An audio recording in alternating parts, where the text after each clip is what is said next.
This is the status of an entire generation of people who have questions, who need comfort, who want to reconnect with their spiritual core. So, I have a question for you. Given all of Julie's intense spiritual interest, she did go to church, watching Joel Osteen on television, but why didn't she return to a brick and mortar church in her hometown, Episcopal or any church? Well, you could say it's because she didn't. That'd be a good answer. Let me give you a different answer to provoke your thinking. I would like to say it was because she wasn't invited.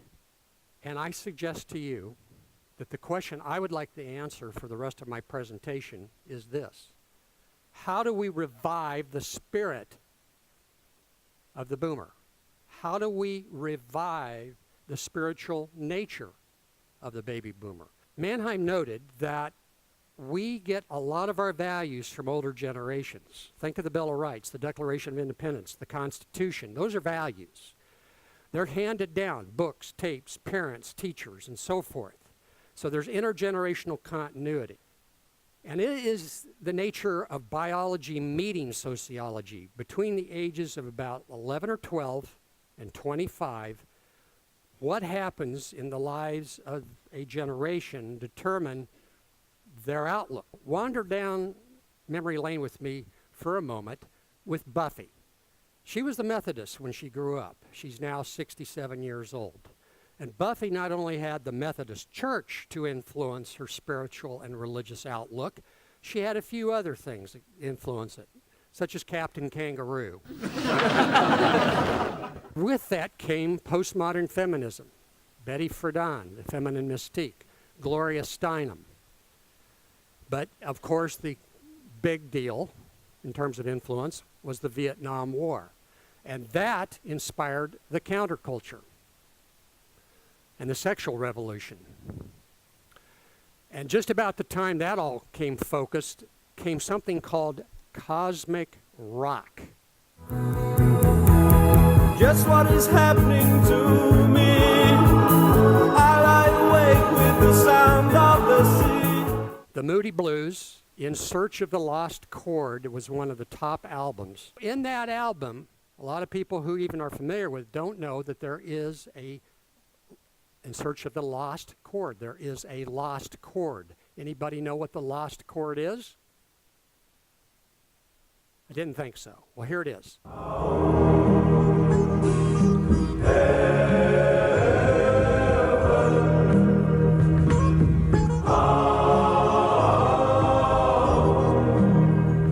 Will's already spoken eloquently to the idea of Woodstock. We are stardust, we are golden.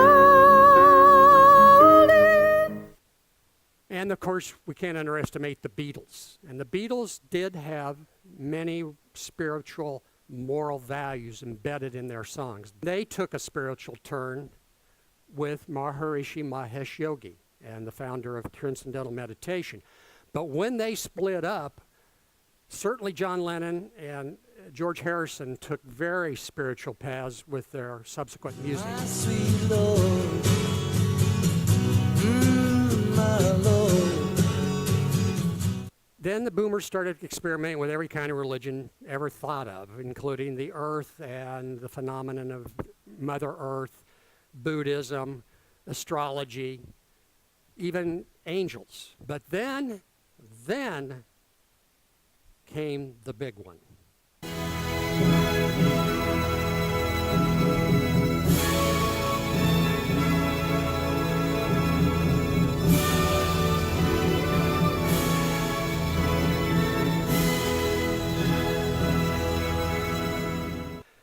So now I come to this one fundamental issue, another opportunity, which is a problem.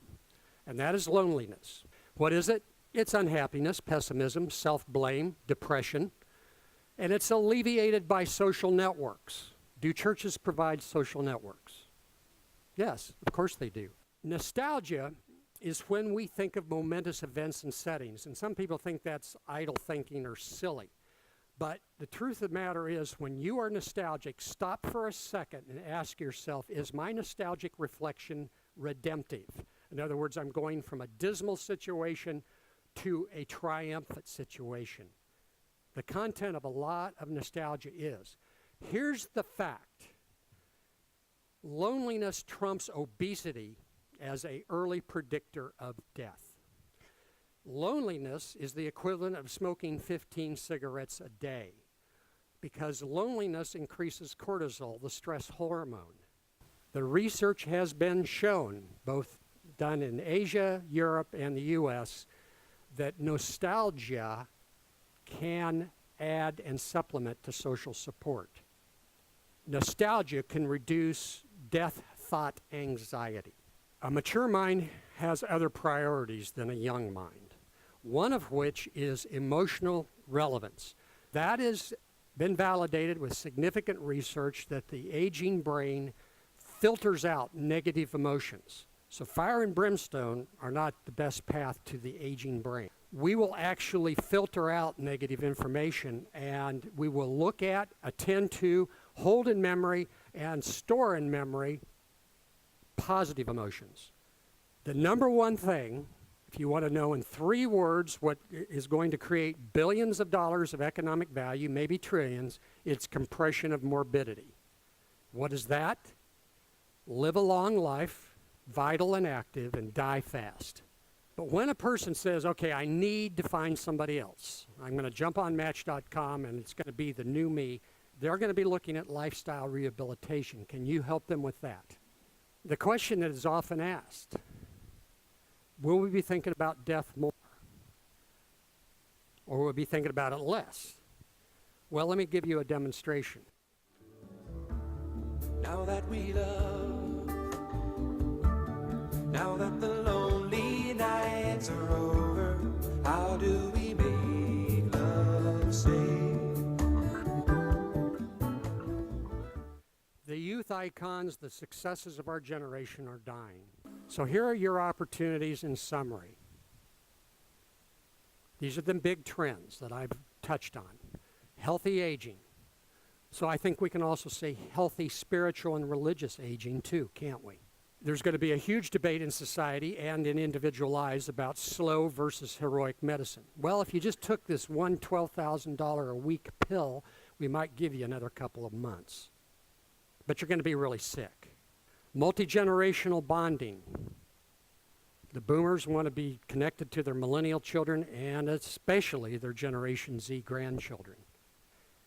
Grandparenting is huge. Remember, the boomers put the placard in their cars that said baby on board? Sorry, millennials, but that was you. They're in the business right now of redefining aging. That's all the conversation. 67%, almost 2/3, believe the best years are ahead. They're going to be looking at ways to renew their spousal relationships as well as discover new spouses. The boomers are going to donate $6.6 trillion to charities. When Mark McCann showed up the second time at my sister's house, she was within an hour of death.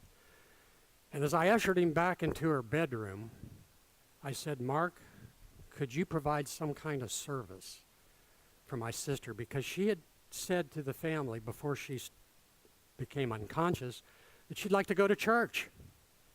And he said, sure, even though he's Catholic, he said, okay, I'll do an Episcopal type of service bedside. So he read from the Book of Common Prayer, in your hands, O merciful Savior, we commend Julie, and so on. He had us circle her body with flowers, and he led us in prayer. And then I was absolutely sure that she had completed her journey as a Christian in this life, and that she was now free to be embraced by the everlasting light.